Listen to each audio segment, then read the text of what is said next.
ലോകായുക്ത നിയമ ഭേദഗതി ബില്ലിന് അനുമതി നൽകി രാഷ്ട്രപതി. ഗവർണർ രാഷ്ട്രപതിക്ക് വിട്ട ബില്ലിനാണ് അംഗീകാരം ലഭിച്ചത്. വിവരങ്ങളുമായി ആർ ശ്രീജിത്ത് ചേരുന്നു. ശ്രീജിത്ത്, വിശദാംശങ്ങൾ. രോഷ്നി, സർക്കാരുമായുള്ള ഏറ്റുമുട്ടലിനിടെയാണ് ലോകായുക്ത നിയമ ഭേദഗതി ബില്ലടക്കം 7 ബില്ലുകൾ രാഷ്ട്രപതിയുടെ പരിഗണനയ്ക്ക് ഗവർണർ ആരിഫ് മുഹമ്മദ് ഖാൻ വിട്ടത്. ഇങ്ങനെ കൈമാറിയ 7 ബില്ലുകളിൽ ഒന്നായിരുന്നു ലോകായുക്ത നിയമ ഭേദഗതി ബില്ല്. ഈ ബില്ലിന് ഇപ്പോൾ രാഷ്ട്രപതിയുടെ അസംബ്ലി ലഭിച്ചിരിക്കുന്നു, അംഗീകാരം ലഭിച്ചിരിക്കുന്നു എന്ന വിവരമാണ് പുറത്തുവരുന്നത്. ലോക്പാൽ നിയമത്തിലെ നിർദ്ദേശങ്ങളുമായി ഒത്തുപോകുന്ന ഭേദഗതി നിർദ്ദേശങ്ങളാണ് ഈ ലോകായുക്ത നിയമ ഭേദഗതിയിൽ ഉണ്ടായിരുന്നത് എന്ന് കണക്കിലെടുത്താണ് രാഷ്ട്രപതി ഭവൻ വേഗത്തിൽ ഇക്കാര്യത്തിൽ തീർപ്പിലെത്തിയത് എന്നാണ് നമുക്ക് ലഭ്യമാകുന്ന വിവരം. സാധാരണ രാഷ്ട്രപതിയുടെ അംഗീകാരത്തിനായി ഒരു നിയമ ഭേദഗതി കൈമാറിയാൽ സമയമെടുത്താണ് അക്കാര്യത്തിൽ തീരുമാനമുണ്ടാകുന്നത്. 10 കൊല്ലത്തിലേറെ സമയമെടുത്ത് തീരുമാനമെടുത്ത ബില്ലുകളുണ്ട്. എന്നാൽ ലോകായുക്തയുടെ കാര്യത്തിൽ അതിൽ മാറ്റം വന്നിരിക്കുന്നു. വളരെ വേഗത്തിൽ തന്നെ താരതമ്യേന വളരെ വേഗത്തിൽ തന്നെ ഇക്കാര്യത്തിൽ രാഷ്ട്രപതി ഭവന്റെ അംഗീകാരം ബില്ലിൽ ലഭിച്ചിരിക്കുകയാണ്. ലോകായുക്ത നിയമത്തിന്റെ 4-ാം വകുപ്പിലാണ് നിർണായകമായ ഭേദഗതി വരുത്തിയത്. ലോകായുക്തയുടെ ഉത്തരവുകൾ റിവ്യൂ ചെയ്യാനുള്ള സർക്കാരിന് മേൽ നൽകുന്നതായിരുന്നു ഇത്. അതായത് നേരത്തെ ലോകായുക്ത തീർപ്പ് കൽപ്പിച്ച വിധിയിൽ മന്ത്രി രാജിവെക്കണമെന്ന് ശുപാർശ വന്നാൽ ആ തീരുമാനം അംഗീകരിക്കുക മാത്രമേ സർക്കാരിന് നിവൃത്തിയുണ്ടായിരുന്നു. പുതിയ ഭേദഗതി അനുസരിച്ച് ലോകായുക്തയുടെ ഭേദഗതി മേൽ ഒരു സർക്കാരിന് പുനഃപരിശോധനാ അധികാരം കൂടി വരുന്ന ഭേദഗതിയാണ് വന്നിരിക്കുന്നത്. ഈ നിർണായക ഭേദഗതിയിലാണ് ഇപ്പോൾ രാഷ്ട്രപതിയുടെ അംഗീകാരം ലഭിച്ചിരിക്കുന്നത്. അതേ, നിർണായക ഭേദഗതിയാണ്. ഈ പുതിയ ഭേദഗതിയിലെ വ്യവസ്ഥകൾ എന്തൊക്കെയാണ് ശ്രീജിത്ത്?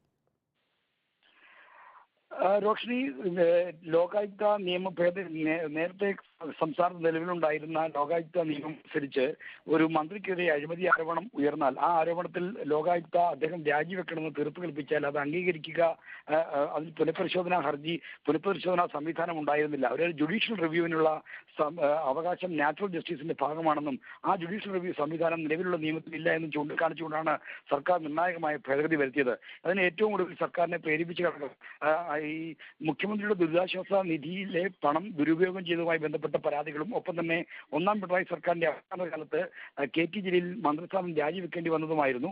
ഇതനുസരിച്ച് അന്ന് ലോകായുക്തയുടെ ശുപാർശ അനുസരിച്ചാണ് ജലീലിന് രാജിവെക്കേണ്ടി വന്നത്. തെരഞ്ഞെടുപ്പ് കഴിഞ്ഞ ശേഷമാണ് രാജി വെക്കേണ്ടി വന്നതുകൊണ്ട് സർക്കാരിന് വലിയ പൊളിറ്റിക്കൽ ഡാമേജ് ഉണ്ടായില്ല. എങ്കിൽ പോലും ഇതൊരു അനുഭവമായി കണക്കിലെടുത്താണ് ലോകായുക്ത നിയമത്തിൽ ഭേദഗതി വരുത്തിയത്. ഈ ലോകായുക്ത നിയമത്തിൽ ലോകായുക്തയുടെ തീർപ്പുകളിന്മേൽ സർക്കാരിന്റെ സംവിധാനങ്ങൾക്ക് പുനഃപരിശോധനാ അധികാരം നൽകുന്നതാണ് ഈ വരുത്തിയിരിക്കുന്ന ഭേദഗതി. അതായത് ഒരു മന്ത്രി രാജിവെക്കണം എന്നുള്ള ശുപാർശയാണ് ലോകായുക്തയിൽ നിന്ന് വരുന്നതെങ്കിൽ അതിന്മേൽ ആ കാര്യത്തിൽ മുഖ്യമന്ത്രിക്ക് അതിൽ റിവ്യൂ ചെയ്യാനുള്ള അധികാരം നൽകുന്ന വ്യവസ്ഥയാണ് ഉണ്ടായിരുന്നത്. മുഖ്യമന്ത്രിക്ക് യുടെ കാര്യമാണെങ്കിൽ അത് ഗവർണർക്ക് റിവ്യൂ അധികാരം നൽകുന്നതാണ്. ഇത്തരത്തിലുള്ള ഒരു പുനഃപരിശോധനാ അധികാരം അത് സ്വാഭാവിക നീതിയുടെ ഭാഗമായി ഏർപ്പെടുത്തിയതാണ് എന്ന വാദത്തോടു കൂടിയാണ് സർക്കാർ നിയമ ഭേദഗതി കൊണ്ടുവന്നത്. ഇത് വലിയ കേരളത്തിൽ ഒട്ടേറെ രാഷ്ട്രീയ ഒച്ചപ്പാടിനും വിവാദങ്ങൾക്കും വഴിവെച്ചിരുന്നു. ഇത്തരം പരാതികളും മറ്റും ലഭിച്ചതിന്റെ അടിസ്ഥാനത്തിലാണ് ഗവർണർ ലോകായുക്ത നിയമ ഭേദഗതിയുടെ കാര്യത്തിൽ തീരുമാനമെടുക്കാതിരുന്നത്. എന്നാൽ സർക്കാർ ബില്ലുകളിൽ ഒപ്പിടാൻ കാലതാമസം ചൂണ്ടിക്കാണിച്ച് സുപ്രീം കോടതിയെ സമീപിക്കുന്നതിന് തൊട്ടു മുമ്പാണ് 7 ബില്ലുകൾ ലോകായുക്ത അടക്കമുള്ള 7 നിയമ ഭേദഗതി ബില്ലുകൾ രാഷ്ട്രപതിക്ക് ഗവർണർ ആരിഫ് മുഹമ്മദ് ഖാൻ കൈമാറിയത്. നിലവിൽ രാഷ്ട്രപതിക്ക് വിട്ട ബില്ലിന് അംഗീകാരം ലഭിച്ച ഒരു സാഹചര്യത്തിൽ ഇനി തുടർന്നുള്ള ഒരു നടപടിക്രമങ്ങൾ ഏതൊക്കെ രീതിയിലായിരിക്കും ശ്രീജിത്ത്? രോഷ്നി, ലോകായുക്ത നിയമ ഭേദഗതി ബില്ലിന് രാഷ്ട്രപതിയുടെ അംഗീകാരം ലഭിച്ച സാഹചര്യത്തിൽ ഇതുമായി ബന്ധപ്പെട്ട ആശയവിനിമയം വരേണ്ടത് കേന്ദ്ര ആഭ്യന്തര മന്ത്രാലയത്തിൽ നിന്ന് രാജ്ഭവൻ ലഭിക്കും.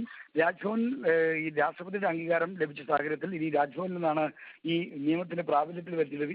ഗവർണർ ഒപ്പുവെച്ച് വരുന്നതിന് വിജ്ഞാപനം പുറത്തിറക്കണം. ഈ വിജ്ഞാപനത്തോടുകൂടി ലോകായുക്ത നിയമ ഭേദഗതി ബിൽ പ്രാബല്യത്തിൽ വരികയാണ്. അതോടുകൂടി നിയമം പ്രാബല്യത്തിൽ വന്നതായി കണക്കാക്കാം. ഇനി മുതൽ ഈ ലോകായുക്തയുമായി ബന്ധപ്പെട്ട് വരുന്ന തീർപ്പുകൾ എല്ലാം ഈ നിയമ ഭേദഗതി ബാധകമായിരിക്കുമെന്നതാണ് ഇതിന്റെ പ്രസക്തി.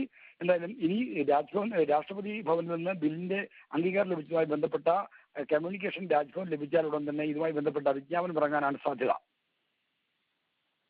ആർ ശ്രീജിത്താണ് വിവരങ്ങൾ നൽകുന്നത്. ലോകായുക്ത നിയമ ഭേദഗതി ബില്ലിന് അനുമതി നൽകിയിരിക്കുകയാണ് രാഷ്ട്രപതി. ഗവർണർ രാഷ്ട്രപതിക്ക് വിട്ട ബില്ലിനാണ് ഇപ്പോൾ അംഗീകാരം ലഭിച്ചിരിക്കുന്നത്.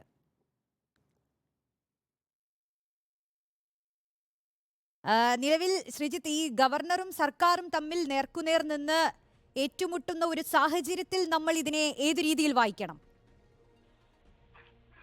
ഗവർണറും സർക്കാരും തമ്മിൽ ഏറ്റുമുട്ടൽ നടക്കുന്ന സാഹചര്യത്തിൽ ലോകായുക്ത നിയമ ഭേദഗതിക്ക് അംഗീകാരം ലഭിച്ചത് ഗവർണർക്കുള്ള ഒരു തിരിച്ചടിയായി വേണമെങ്കിൽ കണക്കാക്കാം. സർക്കാരിന്റെ വിജയമായി അത് വ്യാഖ്യാനിക്കപ്പെടും എന്ന കാര്യം ഉറപ്പാണ്. നാളെ അതുമായി ബന്ധപ്പെട്ട രാഷ്ട്രീയ പ്രസ്താവനകൾ LDFന്റെ നേതൃത്വത്തിൽ നിന്ന് ഉണ്ടാകും. പ്രത്യേകിച്ചും ഈ തെരഞ്ഞെടുപ്പ് കാലത്ത് അത്തരത്തിലുള്ള പ്രതികരണങ്ങൾക്കുള്ള എല്ലാ സാധ്യതകളുമുണ്ട്.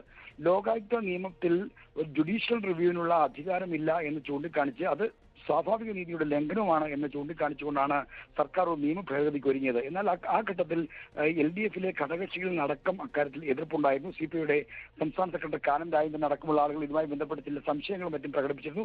പിന്നീട് അദ്ദേഹം ആ നിയമ ഭേദഗതിയോട് പൊരുത്തപ്പെടുന്ന സ്ഥിതിയും ഉണ്ടായിരുന്നു. അത്തരത്തിൽ രാഷ്ട്രീയ കൊള്ളക്കം സൃഷ്ടിച്ച ഒരു നിയമ ഭേദഗതിയുടെ കാര്യത്തിലാണ് ഇപ്പോൾ രാഷ്ട്രപതിയുടെ തീർപ്പുണ്ടായിരിക്കുന്നത്. രാഷ്ട്രപതി നിയമത്തിന് അംഗീകാരം നൽകിയിരിക്കുന്നു.